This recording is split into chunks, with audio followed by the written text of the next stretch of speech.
Bismillahirrahmanirrahim. Assalamualaikum warahmatullahi wabarakatuh. Alhamdulillahi rabbil alamin, wal aqibatu lil muttaqin, wala udwana illa 'alal zalimin. Asyhadu an la ilaha illallahul malikul haqqul mubin, wa asyhadu anna Muhammadan 'abdullahi wa rasuluh, al-mab'uts rahmatan lil alamin. Allahumma salli wa sallim wa barik ala hadha an-nabiyyil ummiyil karim wa ala alihi wa ashabihi wa man sara ala hadihi ila yaumiddin. Subhanaka la ilma lana illa ma 'allamtana innaka antal alimul hakim, wa qur rabbi zidni ilma warzuqni fahma. Bapak Ibu hadirin hadirat, para peserta i'tikaf 10 hari terakhir di bulan suci Ramadan, masih semangat? Suaranya mana? Masih semangat? Insya Allah. Biar semangat, saya akan mulai dengan yel, ya, karena i'tikaf ini adalah pekan orientasi. Kalau pekan orientasi kita nggak punya semangat, nah ini nanti jadi memble dan loyo, ya. Kalau saya sebut Ramadan, maka jawabannya apa Bapak Ibu? Kalau yel Ramadan, jawabannya adalah baperan, ya.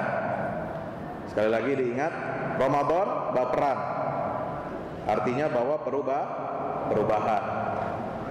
Kalau saya sebut Al-Quran, jawabannya apa?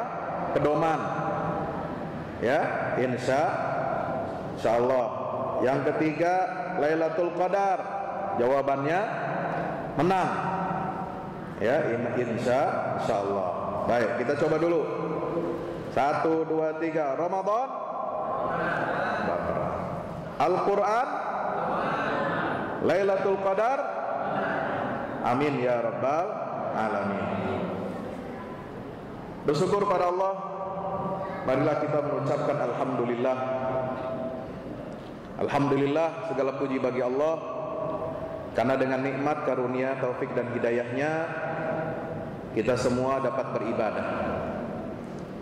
Jadi kita beribadah di sini kepada Allah tidak lain adalah karena hidayah Allah. Bukan karena kita hebat, bukan karena kita keren, bukan karena kita kuat, tapi itu semua adalah karena hidayah dari Allah. Allah yang menggerakkan hati kita, menggerakkan langkah kita, membuat kita sehat, sehat badan, sehat hatinya, sehingga apa? Kita dapat memudahkan langkah kaki kita untuk menuju rumah Allah, beribadah di malam-malam terakhir, 10 hari terakhir di bulan suci Ramadan, sebagaimana ucapan para ahli atau penduduk surga, wa qalu alhamdulillahilladzi hadana li hada. Penduduk surga itu cirinya mereka rendah hati, mereka tawadhu. Segala puji bagi Allah yang telah memberikan kami petunjuk atau hidayah. Wa ma kunna linahtadiya laula an hadanallah, dan kami tidaklah mendapatkan petunjuk kalau bukan karena kami diberikan hidayah dari Allah Subhanahu wa taala. Maka itu senantiasa kita memuja dan memuji Allah yang telah membimbing kita, menggerakkan kita untuk senantiasa taat dan patuh serta beribadah kepada Allah Subhanahu wa taala. Alhamdulillah.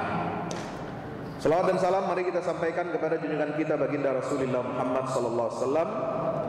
Mudah-mudahan salawat dan salam itu senantiasa teriring, senantiasa langgeng, senantiasa tercurah limpahkan juga untuk keluarga beliau, para sahabatnya dan seluruh umatnya yang istiqomah hingga akhir zaman. Amin ya rabbal alamin.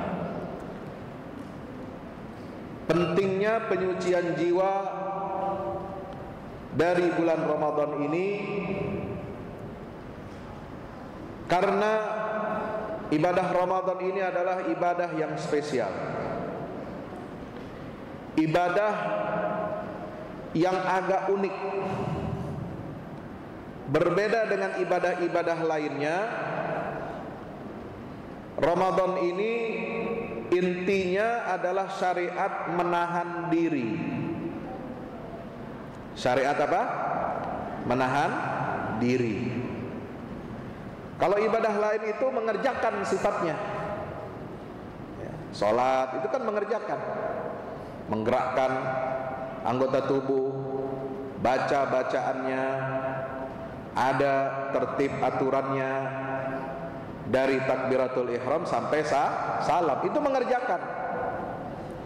Aqimu as-shalah, dirikanlah sholat. Zakat apalagi sifatnya apa? Mengerjakan, menunaikan. Maka perintahnya adalah wa'atu az-zakah, bayarkan, tunaikanlah zakat kalian. Apalagi yang dibayar ini sejumlah harta, ya. Maka itu sifatnya apa? Mengerjakan, menunaikan. Haji, oh luar biasa, perlu tenaga, perlu kesehatan, perlu fulus yang banyak. Betul. Berapa dana haji sekarang? 90 juta. Betul.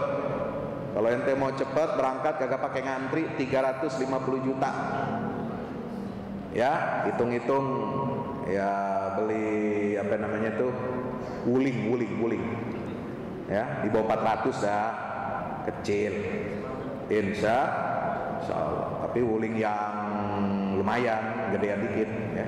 Bukan wuling yang kecil ya. Jalan 50 juta, keluarin duit, keluar biaya, keluar tenaga, capek, lelah, itu mengerjakan. Umroh sama, sedekah sama, baca Quran, mengerjakan. Maka perintahnya adalah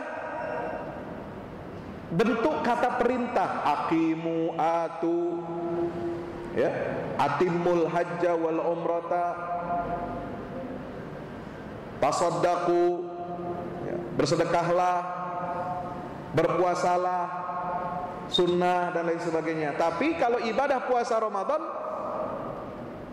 di dalam Al-Quran bentuk perintahnya bagaimana?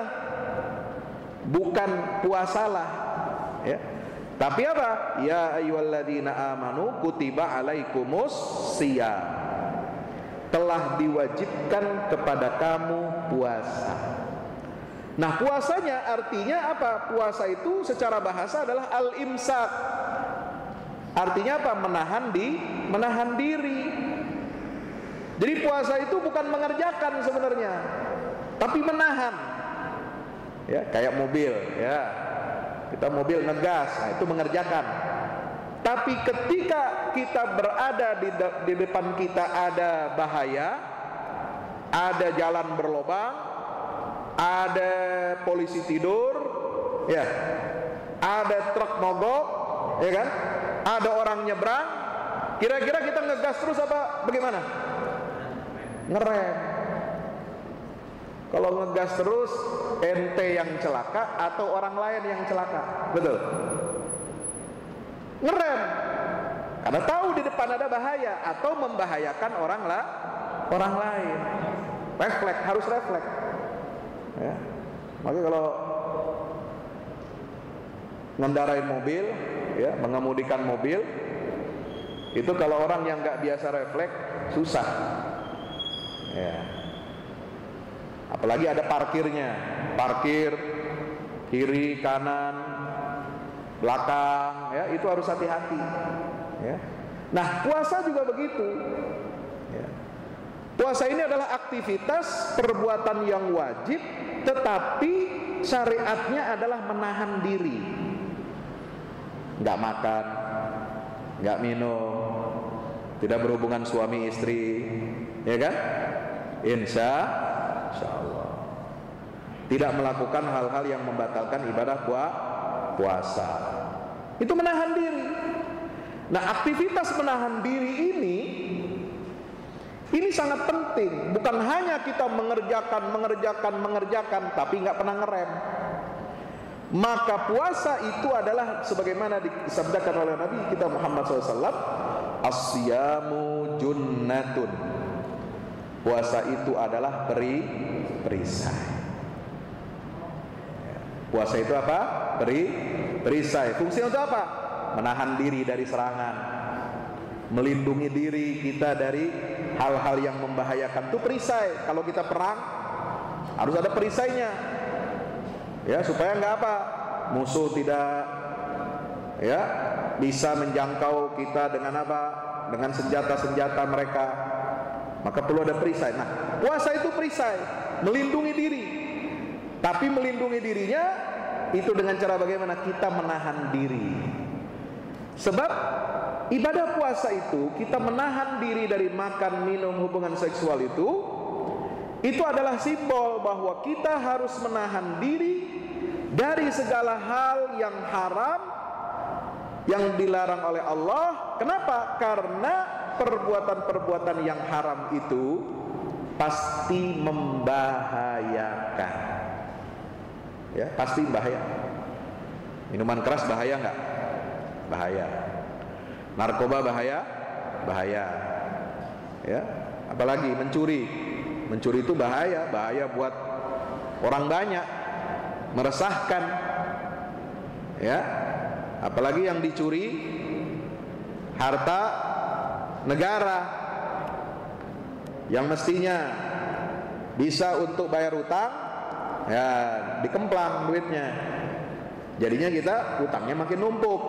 Nah, itu kan membahayakan banyak orang. Ya, apalagi yang membahayakan banyak. Nah, semua aktivitas yang dilarang oleh Allah, apa saja yang dilarang oleh Allah itu pasti membahayakan kita. Berzina membahayakan. Membahayakan diri sendiri, membahayakan keturunan, membahayakan istri, membahayakan suami. Homoseksual siapa lagi, sama, itu sama-sama zina, cuma beda. Kalau yang tadi dengan lawan jenis, ini dengan sesama jenis, zina juga intinya. Ya, itu bahaya. Ya. Kenapa?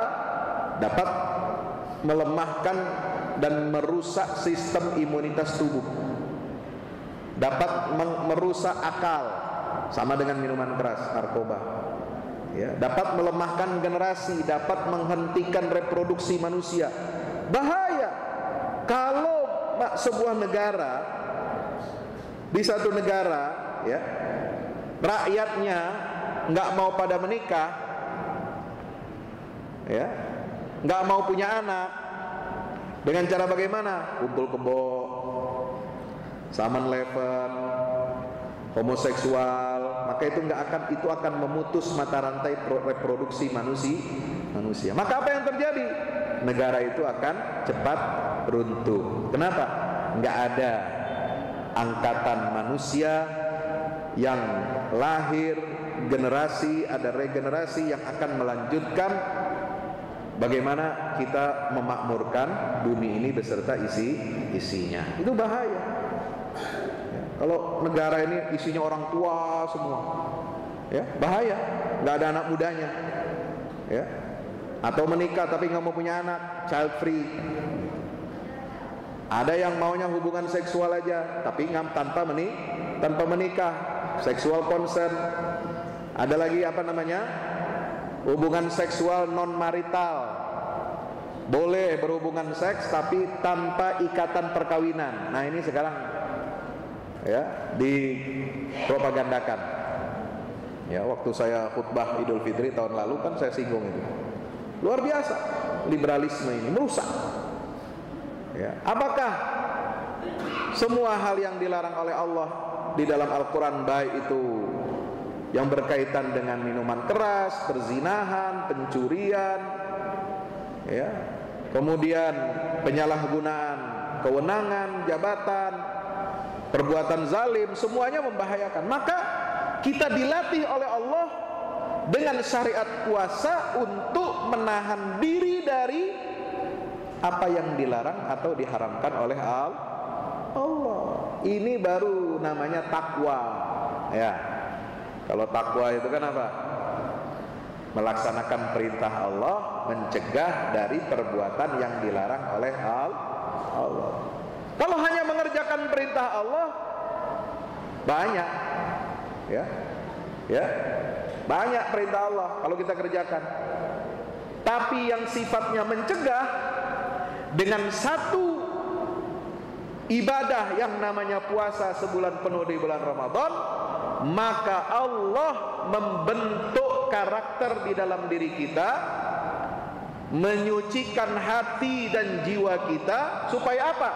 Supaya kita kuat dan mampu untuk meninggalkan semua perkara-perkara yang diharamkan oleh Allah. Kenapa? Karena sifatnya dia menahan. Jadi dilatih sama Allah. Tapi dilatihnya, ya, ini sekaligus dia mengerjakan dan sekaligus meninggalkan perkara yang dilarang. Ini hebat ya. Ini pada puasa ini luar biasa. Ini karantina, ya, karantina hati, bukan karantina COVID, ya. Di mana? Wisma Atlet, bukan. Itu penyakit fisik, menyerang tubuh manusia, virus, wabah. Tapi jangan salah, virus-virus perbuatan haram ini kalau menyerang hati manusia, ini dampaknya, eskalasinya, ya, itu berlipat-lipat kali dampak kerusakannya daripada penyakit yang bersifat fisik. Makanya kita dilatih oleh Allah untuk apa? Beribadah puasa. Ini yang menyebabkan kita ini dapat seimbang untuk melaksanakan ketakwaan kepada Allah. Karena takwa kepada Allah memiliki dua sisi. Satu, melaksanakan perintah, dan yang kedua adalah dengan apa? Meninggalkan, menjauhkan diri dari apa yang dilarang Allah. Baru disebut namanya bertakwa kepada Allah. Nah, takwa ini kan sekarang sudah masuk dalam undang-undang, ya, membentuk pribadi yang beriman dan bertakwa kepada Tuhan yang Maha Esa. Itu tujuan pendidikan. Walaupun zaman sekarang ada beberapa pihak yang ingin menghilangkan frase iman dan takwa.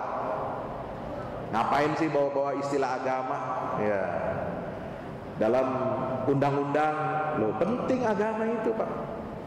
Ya, apapun agamanya, apakah Islam, apakah Katolik, apakah Kristen, Hindu, Buddha, dia punya konsep atau prinsip yang kalau dalam bahasa Islam itu bertakwa. Tapi mereka juga punya mengerjakan sesuatu yang diperintahkan dalam agama mereka dan menjauhi larangan-larangan yang ada dalam agama mereka. Ya. Maka agama ini penting kita libatkan dalam kehidupan berbangsa dan bernegara. Ya. Maka itulah kita dididik oleh Allah Subhanahu wa taala dengan ibadah sebulan penuh di bulan suci Ramadan ini adalah dalam rangka menyadarkan hati kita dan jiwa kita agar senantiasa dirawat. Jadi hati ini harus dirawat, ada perawatannya. Ya. Kalau perawatan hati setiap hari itu kadang nggak berasa. Kenapa? Karena selewatan. Ya, ada azan, iya azan, hayya 'alas shalah. Tapi kadang kita tidak mau dengar. Bahkan ada yang azan malah protes kekencengan azannya, katanya. Ya, ada aja yang protes. Padahal itu cara kita dipanggil oleh Allah untuk ibadah sholat. Itu sebenarnya mentreatment, merawat hati kita.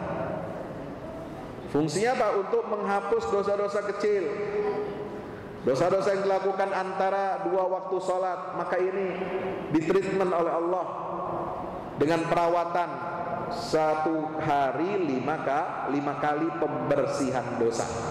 Nah, itu yang digambarkan oleh baginda Rasulullah SAW. Ara'aita law anna nahran bibabi ahadikum. Bagaimana menurut kalian kalau ada air sungai yang jernih, ya, itu menyapu halaman rumah kalian. Menyapu rumah kalian sehari 5 kali. Kira-kira halaman kita, rumah kita bersih apa enggak? Bersih, asal jangan banjir aja. Maksudnya bukan air banjir itu. Air banjir kotor ya, Kali Ciliwung meluap ya, dan lain sebagainya. Nah, kalau itu bukan bersih itu. Ya, itu malah bawa petaka ya, bawa kotoran, bawa macam-macam limbah ya. Tapi ini air yang jernih. Seandainya kata Rasulullah ada sungai yang jernih, kan ada sungai jernih Pak. Yang butek-butek di sini aja banyak ya. Kalau di luar negeri sana sungai bersih-bersih gitu. Di Mesir ada sungai Nil, di Swiss ada sungai Are ya. Di Jerman ada sungai Danube, apalagi banyak bersih-bersih bagus. Ya. Kalau rumah kita di pinggir sungai, kemudian sungai yang bersih itu menyapu halaman rumah kita, maka bersih itu halaman. Dan dibersihkannya 5 kali sehari. Itu kata Rasulullah, memperumpamakan sholat itu 5 kali membersihkan hati kita. Subhanallah.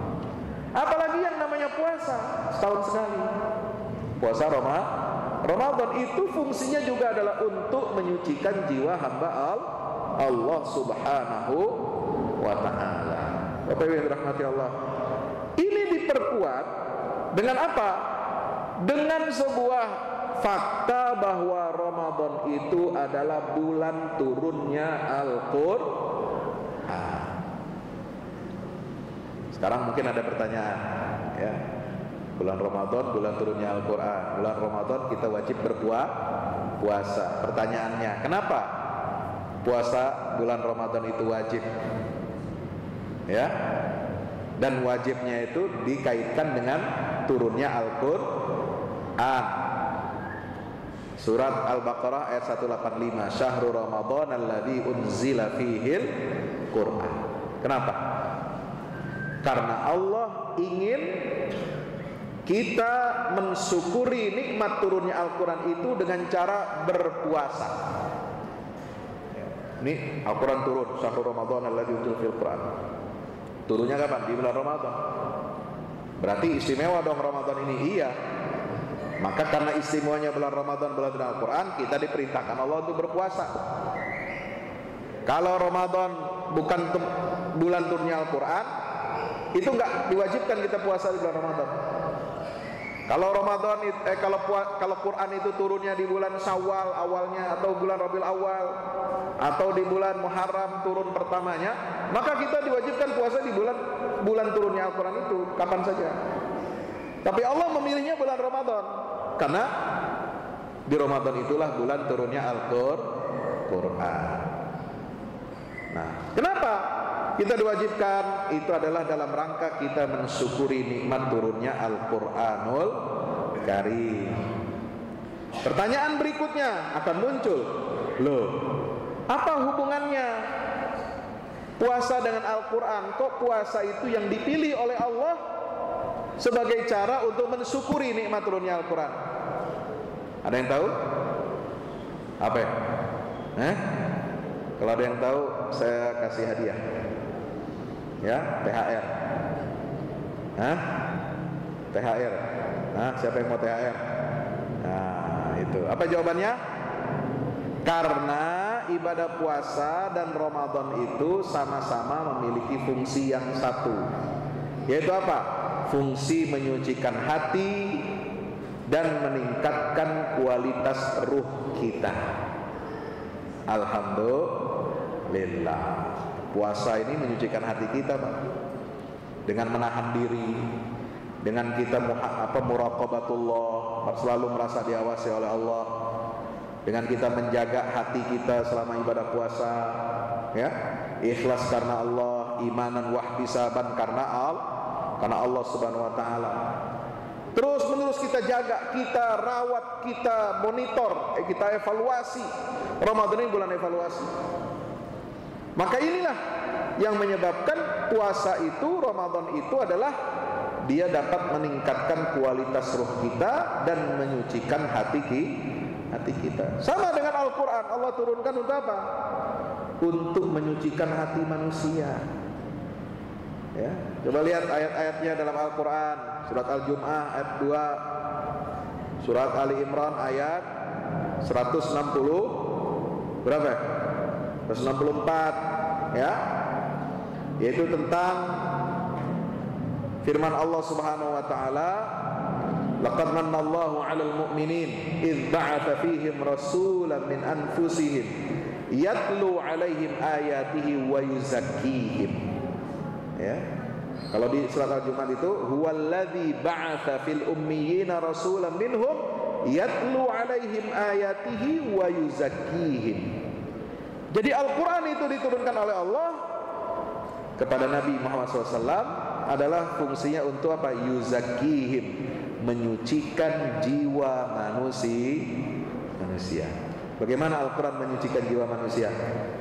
Ya, satu, dengan mengenalkan tauhidullah. Ya, Al-Quran ini datang dihadirkan untuk apa? Mendakwahkan tauhid kepada Allah. Ya, walaqad ba'atsna fi kulli ummatin rasulan an ya'budullaha wajtanibut taghut. Semua rasul kami utus, kata Allah, pada setiap umat untuk apa? Membawa perintah dari Allah, u'budullah, sembahlah Allah satu-satunya. Wajtanibut taghut, dan jauhilah, tinggalkanlah sesembahan selain Allah. Ya. Makanya ikrar kita setiap hari surat Al-Fatihah kita baca, ikrarnya apa? Iyyaka na'budu wa iyyaka nasta'in. Ya Allah, hanya kepadamu kami menyembah dan hanya kepadamu kami meminta pertolongan. Insya Allah. Ini menyucikan jiwa, tauhid itu menyucikan jiwa. Kenapa menyucikan jiwa tauhid itu? Karena tauhid itu membersihkan kita dari kemusyrikan, membersihkan hati kita dari ketergantungan kepada selain Allah, tergantung sama makhluk, ya, tergantung sama materi, tergantung sama dunia, tergantung sama ya godaan iblis. Nauzubillah min dzalik. Ini bersihkan hati kita. Makanya Nabi Ibrahim itu kan membawa dakwah tauhid ini apa? Untuk membersihkan hati. Apa ucapan Nabi Ibrahim dalam surat Asy-Syu'ara? Yauma la yanfa'u malun wala banun illa man atallaha biqalbin salim. Ingatlah kepada hari yang tidak ada guna manfaat harta dan anak-anak saudara, ya, kecuali yang datang menghadap Allah dengan membawa hati yang bersih, hati yang selamat. Kenapa hatinya selamat? Satu, bertauhid kepada Allah, insya Allah. Yang kedua, tidak ada penyakit nifaq, tidak ada kefasikan, tidak ada kekufuran, ya. Semuanya hati kita ini tunduk patuh kepada Allah Ta'ala. Nah, ini penting. Jadi tauhid itu membersihkan hati. Yang kedua, apa isi dakwah Al-Quran? Menceritakan sejarah umat terdahulu. Ya, sejarah itu bukan untuk dongeng. Kalau kita baca sejarah, baca buku Poping Ho, ya, apalagi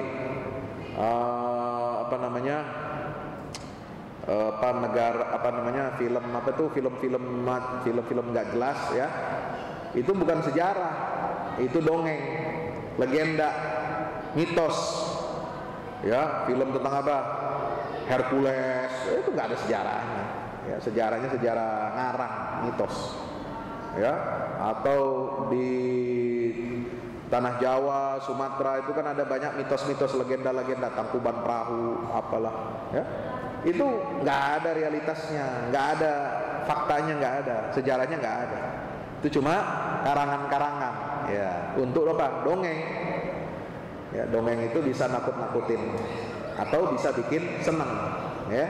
Tapi sejarah dalam Al-Quran itu fakta, itu nyata, ya, ada buktinya.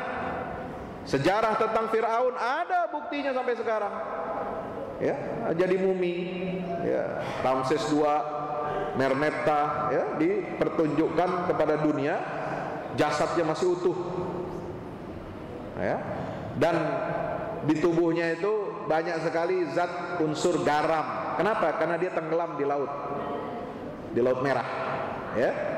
Sampai sekarang ada buktinya. Sejarah tentang apa? Babilonia, Namrud yang menentang dakwahnya Nabi Ibrahim, Mas, ada betul sejarah itu. Ya. Abu Lahab, Abu Jahal, ada. Ya. Itu yang mati di perang Badar, pemuka-pemuka Quraisy, itu mayatnya, jenazahnya apa? Dimasukin dalam sumur. Ya. Sampai sekarang itu nggak ada orang yang mau deketin, ya, sumur. Nauzubillah min zalik. Ya. Semua sejarah umat terdahulu itu ada dalam Al-Quran. Ada sejarahnya kaum Nabi Nuh, ada sejarahnya kaum Nabi Lut, ada sejarahnya kaum Nabi Saleh, kaum Samud, ada kaum Ad, ada kaum Madian, Nabi Shu'aib, ya. Ada Bani Israel. Wah, Bani Israel paling banyak sejarah dalam Al-Quran. Untuk apa? Dikisahkan umat terdahulu sejarah mereka, karena mereka menentang tauhid, menentang para nabi dan rasul. Itu adalah untuk menyucikan jiwa kita. Supaya apa? Kita berkaca, mengambil pelajaran. Maka di dalam Al-Quran itu diulang, fahal mim muddakir, diulang-ulang. Walaqad yassarnal Qur'ana lidzikri fahal mim muddakir. Sungguh kami telah mudahkan Al-Quran ini, meskipun dibaca sejarah, ada sejarah umat terdahulu berulang-ulang, tapi orang nggak bosan baca sejarah itu. Kenapa? Karena di dalam setiap kisah dan sejarah di surat-surat Al-Quran yang berbeda-beda, itu ada pelajarannya masing-masing. Sehingga Al-Quran ini enak untuk dibaca dan mudah untuk dihafal. Coba kita pelayan, ada nggak yang bisa hafal kitabnya? Nggak ada. Ada lomba musabaqah tilawat Injil? Nggak ada, ya. Musabaqah Taurat hafalan, ya, nggak ada. Kalau Al-Quran musabaqah tilawah hifzul Qurannya di mana-mana ada, di seluruh dunia. Di semua negara-negara muslim diperlombakan. Untuk apa? Bukan untuk cari piala, tapi untuk tujuannya memotivasi, memberikan semangat, ya, supaya generasi-generasi muda itu punya semangat untuk menjaga keaslian Al-Quran. Bapak Ibu dirahmati Allah, maka itulah Al-Quran ini menyucikan jiwa kita, ya. Nggak usah jauh-jauh. Kalau kita malas baca Quran, ya, atau baca Quran khatam tapi nggak paham, udah ente paham aja satu surat. Nih tolong ya, satu surat aja dipahami dengan baik itu. Surat apa Pak Ustadz? Yang paling gampang, yang paling sering dibaca dalam sholat, Al-Fatihah udah, ya. Bukan kulhu, ya. Kulhu kul itu, ya. Mawizaten, ya. Surat Al-Fatihah ini yang wajib dibaca gitu. Coba kuasai, karena Al-Fatihah ini adalah pembuka. Semua tema-tema surat di dalam Al-Quran, tema-temanya semua ada disimpulkan di dalam surat Al-Fatihah. Habis kita baca iyyaka na'budu wa iyyaka nasta'in tentang tauhid, tauhid uluhiyah, tauhid rububiyah, ya. Lalu kemudian apa? Kita memohon doa kepada Allah, ihdinas siratal mustaqim, minta petunjuk kepada jalan yang lurus. Apa jalan yang lurus? Definisinya Allah berikan, siratal ladzina an'amta alaihim, yaitu jalan sejarahnya orang-orang yang kau berikan nikmat. Sejarah orang-orang berhasil, orang-orang sukses. Siapa mereka? Para nabi, siddiqin, syuhada, salihin, ada semua dalam Quran. Ya. Baca kisahnya Nabi Nuh, kisahnya Nabi Saleh, kisahnya Nabi Hud, kisahnya Nabi Lut, kisah Nabi Ibrahim. Ya. Kisah siapa lagi?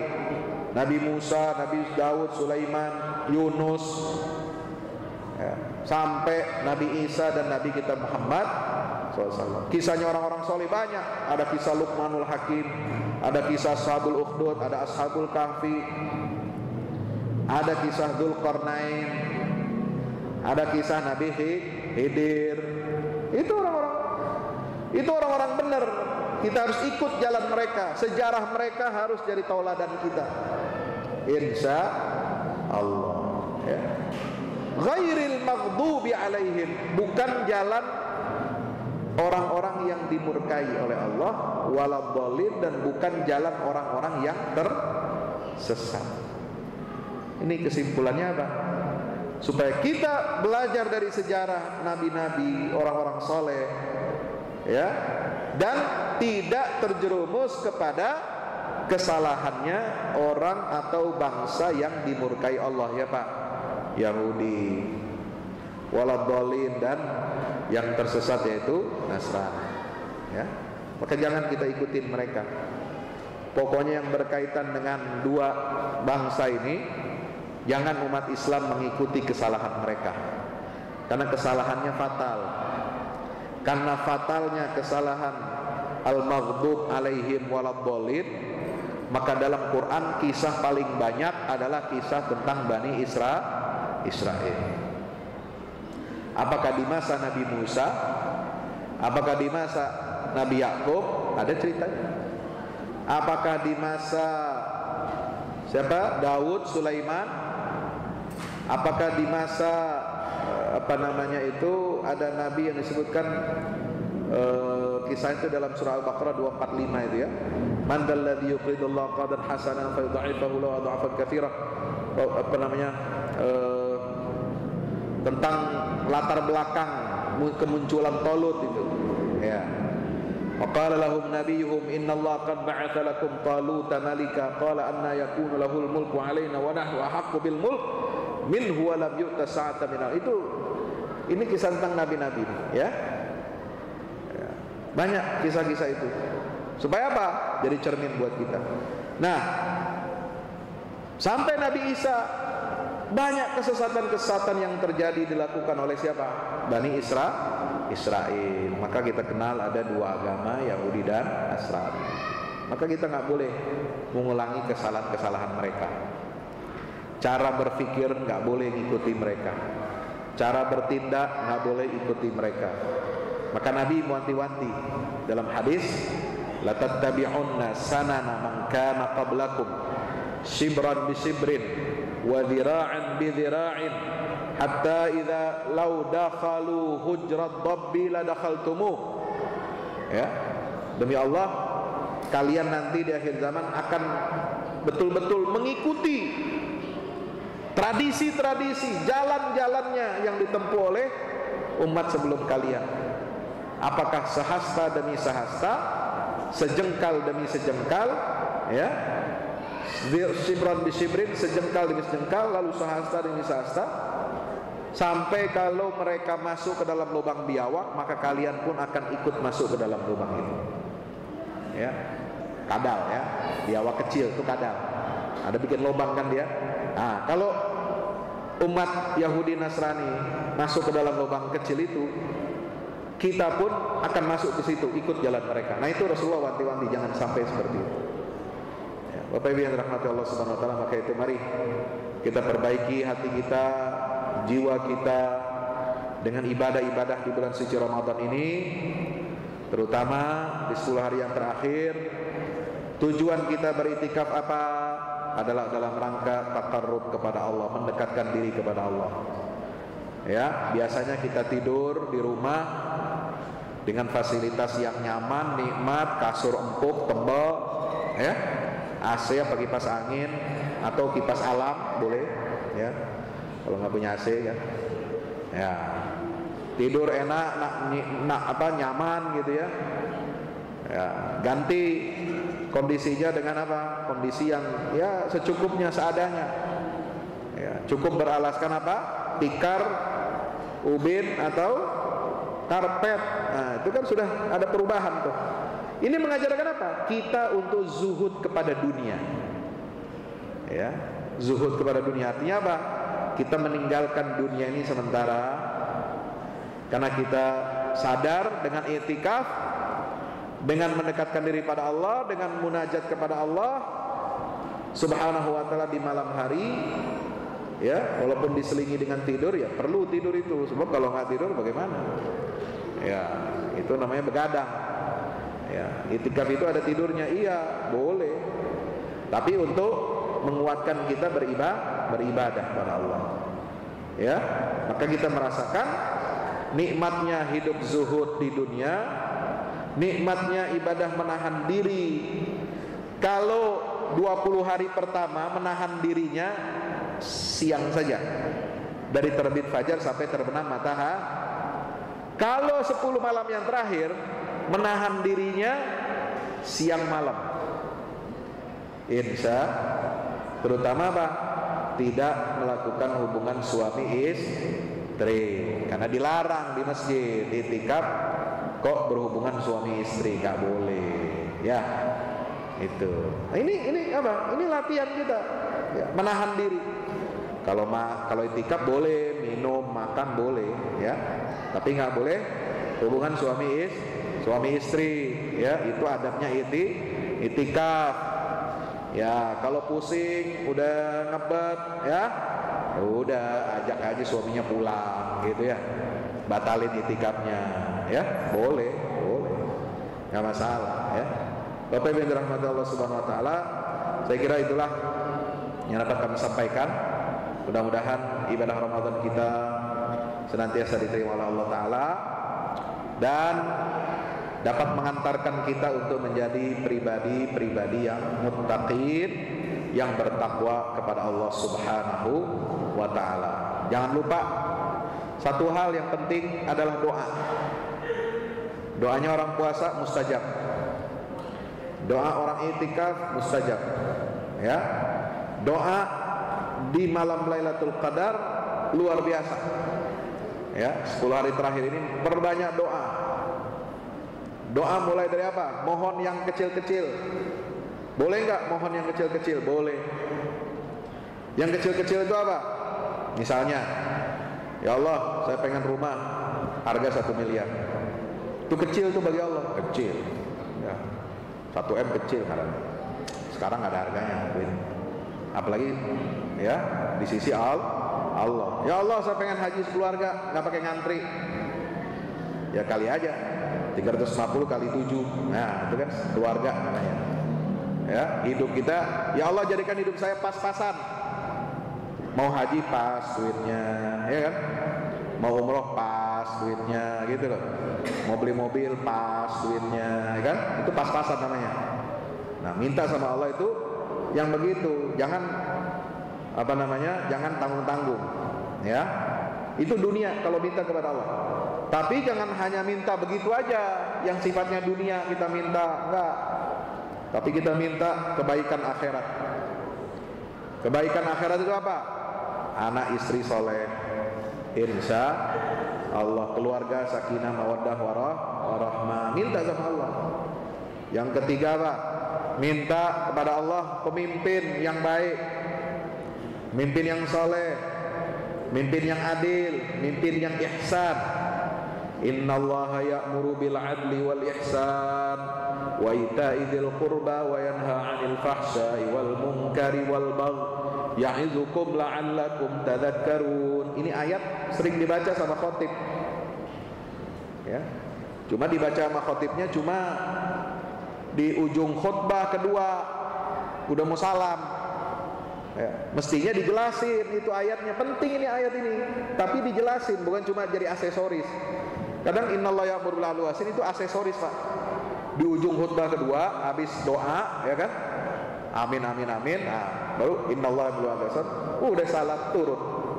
Tapi enggak dijelasin artinya. Nah, ini kelemahan kita. Artinya itu penting. Kenapa? Allah menyuruh kita berbuat adil dan ihsan. Artinya apa? Harus ada, kita minta kepada Allah pemimpin yang adil, pemimpin yang ihsan. Adil dan ihsan jadi apa? Jadi sebuah sistem kepemimpinan, sistem pemerintahan yang adil dan ihsan. Adil nggak cukup, harus ada ihsan. Insya Insya Allah. Ihsan nggak cukup, harus ada adil. Makanya Allah memilih dua kata ini, al-adlu wal ihsan. Ya, insya Allah. Dan pemimpin yang bisa apa? Melindungi umat dari apa? Al-fahsya wal munkar wal baghi. Melindungi umat ini dari apa? Dari perbuatan fahisyah. Ya. Perbuatan fahisyah dalam Al-Quran itu disebutkan apa? Untuk menggambarkan aktivitas yang berhubungan dengan seks dan itu melanggar norma agama, itu fahisyah namanya. Apakah perzinahan lawan jenis ataupun perzinahan sesama jenis, itu fahsya. Ya. Yang kedua, mungkar. Ya Allah, karuniakan kami pemimpin yang memberantas kemungkaran. Nah, itu ya. Kadang-kadang kita doanya kurang sih, ya. Doanya minta duit aja. Doanya minta kerjaan aja. Doanya minta proyek aja, ya, dilulusin. Doanya minta anaknya pinter, dapat kerjaan bagus aja. Tapi kita lupa nggak mendoakan pemimpin supaya kita dapat pemimpin yang bagus. Atau doakan pemimpin yang ada sekarang jadi bagus, ya, jadi bagus. Bisa nggak? Bisa. Allah bisa membolak-balikan hati. Ya muqallibal qulub, tsabbit qalbi ala dinik. Kita doa sama Allah, ya muqallibal qulub, wahai Allah yang membolak-balikan hati, tetapkanlah hati para pemimpin kami yang sekarang. Ya, walaupun ente kagak milih, kagak nyoblos dia, tapi doain supaya apa? Allah membolak-balikkan hati. Ya, jangan mentang-mentang kagak nyoblos dia, kita kagak doain dia. Nah, itu nggak boleh begitu ya. Doa apa? Pemimpin ini penting, yang menentukan hajat hidup orang banyak. Makanya kita minta doa kepada Allah, ya, supaya apa? Perbaiki hati pemimpin-pemimpin kita. Allahumma aslih wulata umurina wa aslih dzata bainina wahdina subulas salam. Insya Allah. Perbaiki, minta supaya Allah perbaiki. Mudah bagi Allah perbaiki hati seseorang. Jangan lelah dan jangan putus asa untuk berdoa memohon kepada Allah. Soal hasilnya bagaimana, yaitu Allah yang tentukan. Yang penting kita udah berdoa, ya, insya Allah. Dan minta supaya pemimpin yang akan datang seterusnya adalah pemimpin yang senantiasa berbuat adil dan ihsan, melindungi umat dari apa? Kemungkaran, dari fahsya wal baghi, dan dari perbuatan zalim. Demikian pesan-pesan saya pada malam hari ini, mudah-mudahan bermanfaat. Aqulu qouli hadza astaghfirullah li wa lakum. Wassalamualaikum warahmatullahi wabarakatuh.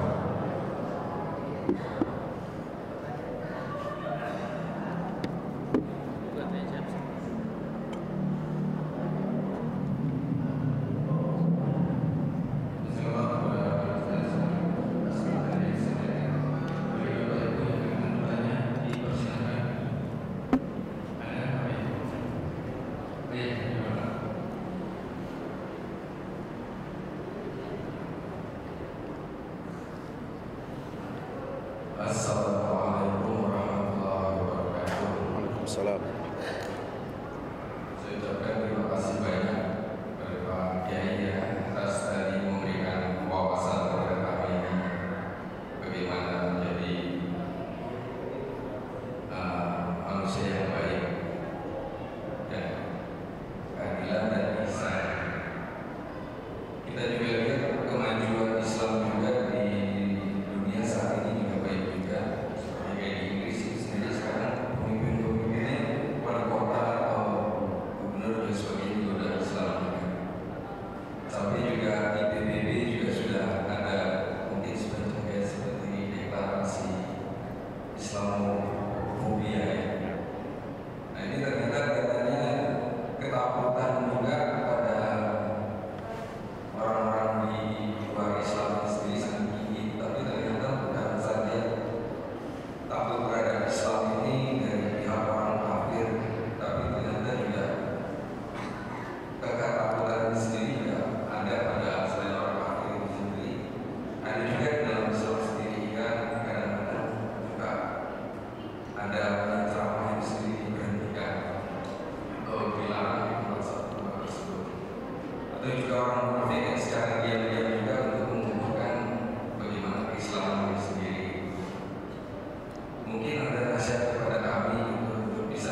Waalaikumsalam.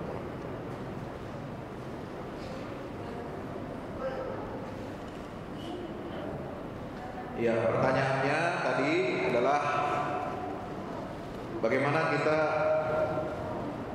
bisa mengatasi penyakit sosial dan bersifat global, yaitu Islamofobia, yaitu ketakutan yang berlebihan terhadap Islam. Ya, terutama bukan hanya dilakukan oleh non-muslim, tapi juga kadang-kadang dilakukan oleh sesama muslim yang tidak suka dengan syariat Islam atau tidak suka dengan perjuangan Islam. Bapak Ibu dirahmati Allah, jadi memang unik. Kalau dulu di zaman Rasulullah di Mekah itu yang melakukan praktek Islamofobia itu orang musyrik, betul? Ya kan? Abu Jahal, Abu Lahab, siapa lagi? Utbah, kemudian Walid, ya, bin Mughirah, dan seterusnya dan seterusnya. Mereka menghasut, memprovokasi rakyat kecil, rakyat banyak untuk memusuhi Islam, memusuhi Rasulullah. Kenapa?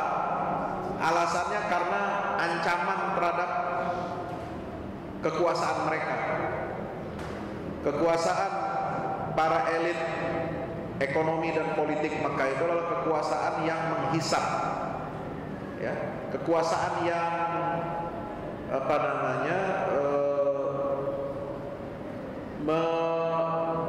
merendahkan derajat kemanusiaan, kekuasaan yang eksploitatif, ya, riba, makan harta anak yatim, kemudian mengeksploitasi perempuan, kemudian memperbudak, ya, sesama manusia. Nah itu mereka takut, merasa terancam. Kenapa? Kalau Islam ini diterima, berkembang, maka kekuasaan mereka akan akan hancur, kekuasaan mereka akan lenyap. Kenapa? Karena mereka berkuasa karena ada praktek-praktek yang salah itu. Ya. Mereka melakukan apa? Riba, melakukan ini itu sebagainya. Nah, sementara Islam datang untuk melarang perbudakan, melarang riba, melarang makan harta anak yatim, melarang mengambil harta orang lain dengan cara batil. Nah, sebab itu mereka melancarkan Islamofobia.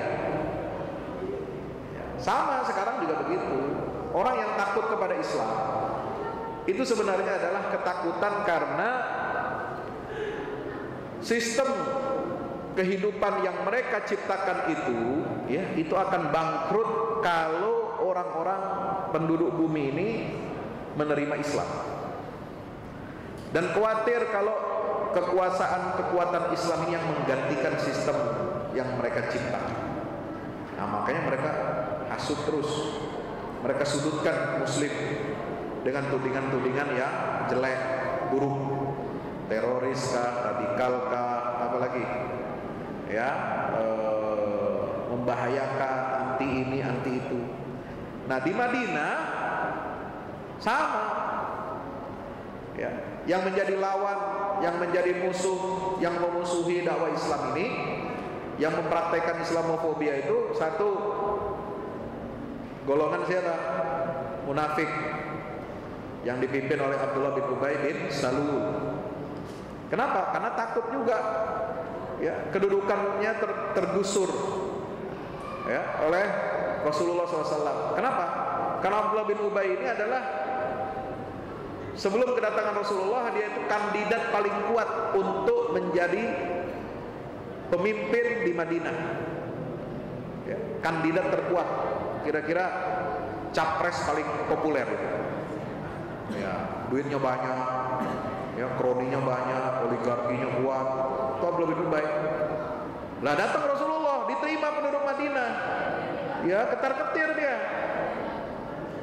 Di mana ada Rasulullah, di situ banyak berhimpun umat. Kenapa? Karena mereka merindukan keadilan, merindukan ihsan, merindukan persamaan derajat di mata Allah Subhanahu wa taala.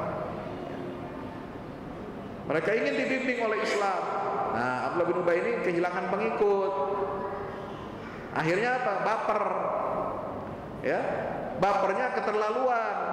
Dengan cara bagaimana? Musuhi Rasulullah, tapi dengan cara licik. Pura-pura masuk Islam, tapi dia hatinya masih kufur dan menikam Islam dari belakang, dari dalam. Ya, sholat, datang sholat tuh, jamaah datang, dia ikut sama gerombolannya. Ya, tapi sholatnya di dalam Al-Quran dikatakan ciri orang munafik itu di zaman Rasulullah itu apa? Wa idza qamu ila sholati qamu kusala yura'una an-nasa wa la yadhkuruna illa qalila mudzabdzabina baina dzalika la ilaha illa wa la ilaha illa. Ya, datang sholat datang tapi dengan perasaan berat. Ya. Datangnya mereka sholat itu hanya untuk mengintai, hanya untuk menginteli, tahu menginteli? Ya, ingin cari tahu, mengumpulkan informasi bagaimana sih kekuatan Islam, apa sih yang disampaikan oleh Rasulullah. Ya, itu mereka cari tahu dengan cara apa? Sholat, masuk dalam barisan, tapi kemudian mereka hatinya itu kufur, ingkar kepada Allah dan Rasul. Cuma menampakkan keislaman, ya, karena terpaksa, karena nggak ada cara lain untuk melawan Islam kecuali mereka harus menunjukkan keislaman. Tapi apa yang mereka perbuat? Mereka berkhianat, mereka berkoalisi dengan Yahudi, mereka berkoalisi dengan orang musyrik untuk melemahkan dakwah Islam. Islamofobia yang kedua di Madinah siapa? Yahudi. Benci sama Rasulullah, hasut pada Rasulullah. Kenapa? Karena risalah Islam ini kok diberikan terakhir di akhir zaman itu kepada siapa? Kepada Muhammad, keturunan Quraisy, keturunannya Nabi Ismail. Kenapa enggak dilanjutkan Nabi akhir zaman itu yang mereka disebut dengan istilah Mesiah. Mesiah ini juru selamat setelah Nabi Isa. Nah, Mesiah yang terakhir itu mereka harapkan lahir dari Yahudi yang tinggal di Madinah memang. Dan mereka sudah melihat tanda-tandanya, tapi kok tanda-tandanya enggak turun ke kita ini.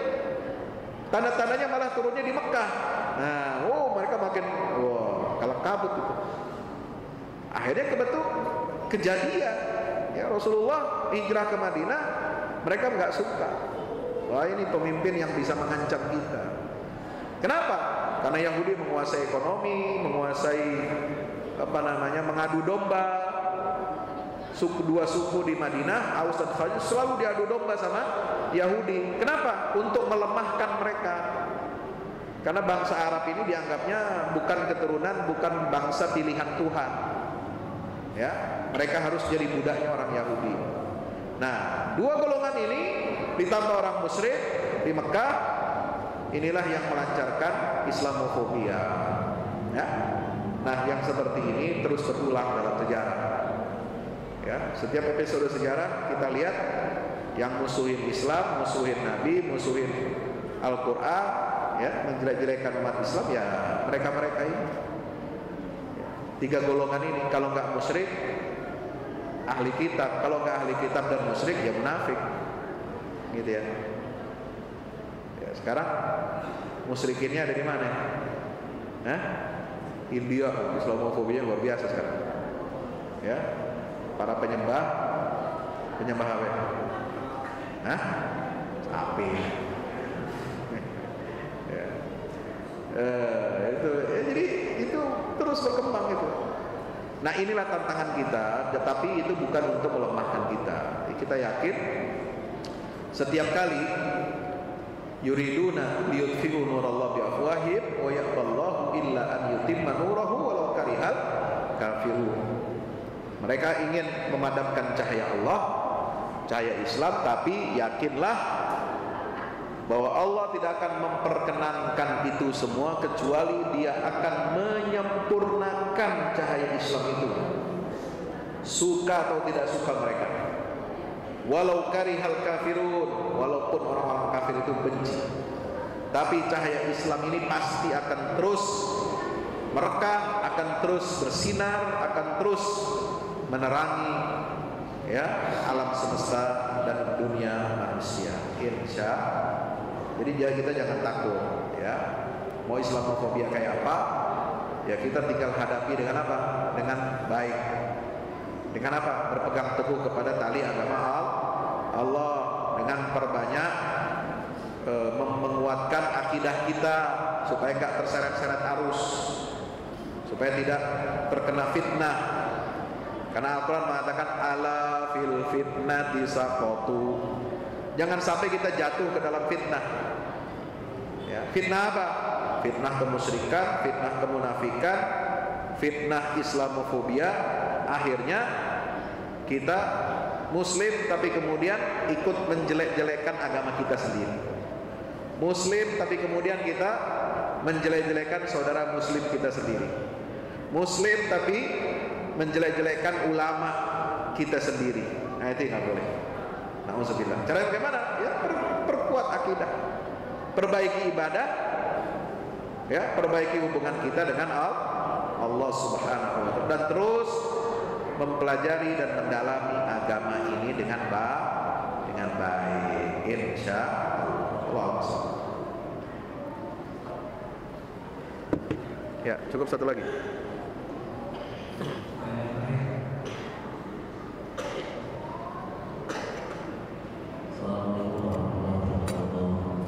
Salam.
Mana?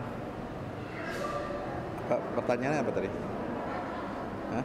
Kesimpulannya apa? Kesimpulannya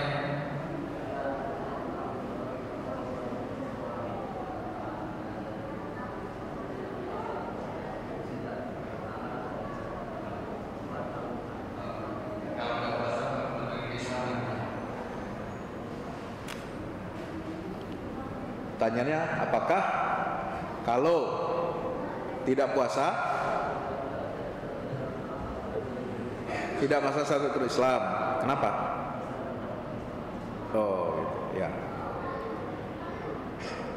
Baik, pertanyaannya, apakah kalau seorang Muslim tidak melaksanakan salah satu rukun Islam, apakah itu membatalkan keislaman? Ya. Tidak melaksanakannya seperti apa? Apakah karena dia tidak tahu, tidak paham? Kalau tidak tahu, tidak paham, dia harus belajar. Dan sebelum dia belajar, sebelum bersyahadat, dia mesti belajar dulu tentang Islam. Apa saja kewajibannya, apa saja rukun-rukunnya, ya. Maka dia harus dipahamkan dulu, ya, supaya dia bisa mengerti, oh ini konsekuensi jadi Muslim. Jangan baru tahu ada konsekuensi berat sebagai Muslim setelah dia masuk Islam.